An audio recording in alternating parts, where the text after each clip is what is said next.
Hey my dudes, and welcome to my September plan with me. Today I'll just be doing some general planning for the upcoming month like always, and all that fun jazz. Of course, I started here with my cover page, and I know not everyone uses cover pages, but I personally think there's something super satisfying about beginning a new month. Kind of like a fresh start every month. Anyways, for this page, I just kept it simple this month.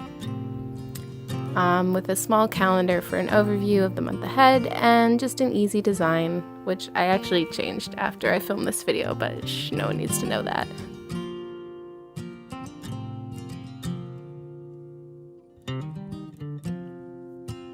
As for the next page, I decided to change up my layout from last month a little bit. With the start of school in September, I wanted to allow myself more room for planning so that I could remain more aware of my school deadlines and keep all my events straight. So for this, I made a simple column for all the days of the month, and I'll just fill it in with deadlines and events once they come up. To the right of my month overview, I added a general tasks page to keep track of long-term projects and general to-dos. And I kept these two pages fairly simple, just to give myself the space I know I'll need, and I spruced it up with some fun lettering and a sparkly Jelly Roll pen I bought at this beautiful little journal store I found. Keeping up with my theme of trying new spreads, I decided to make an expense tracker for September because, knowing myself, I'll want to spend all my money on way too aesthetic back-to-school stationery and upcoming young adult book releases. Like has been the theme to September so far, I kept the spread pretty minimal and let myself have fun creating the title. The pen I'm using here is one of my new favorite things. It's the Smoke Blue Zebra Mildliner, and if you follow any popular bullet journal Instagram accounts, you've probably seen them around. They're just these beautifully pastel-y highlighters that give off a really great vibe. I'll link them down below if you'd like to check them out. I highly recommend them.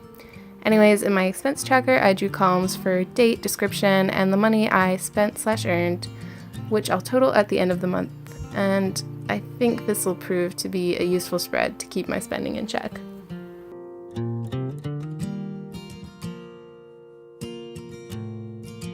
The last spread I made for the month was, of course, a weekly spread for the first few days of September.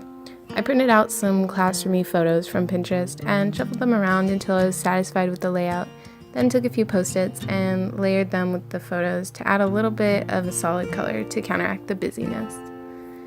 This part was a little bit out of focus, so I apologize for that, but I wrote September on a post-it as well because I was really loving the pale, schoolish vibe of the post-its. In the bottom left corner, I added a little quote that will hopefully remind me not to procrastinate, and doodled some flowers to fill the empty space next to it. I left the rest of the space for my day-to-day tasks. Again, I used a mild liner here to just emphasize the specific days. And I added randomly placed dots and borders to try and make the whole spread more cohesive. I think it ended up a little bit more busy than I would have liked, so in the future I'll most likely separate the doodles from the planning, but for now I think it'll be perfectly functional, and it's only 3 days.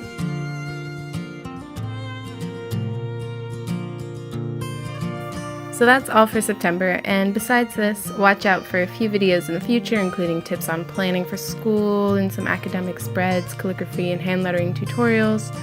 And in the meantime, if you got this far in the video, don't forget to drop a comment below about videos you'd like to see in the future, and give this video a like or subscribe to my channel for more videos. Thank you guys so much for watching, and I'll see you next time.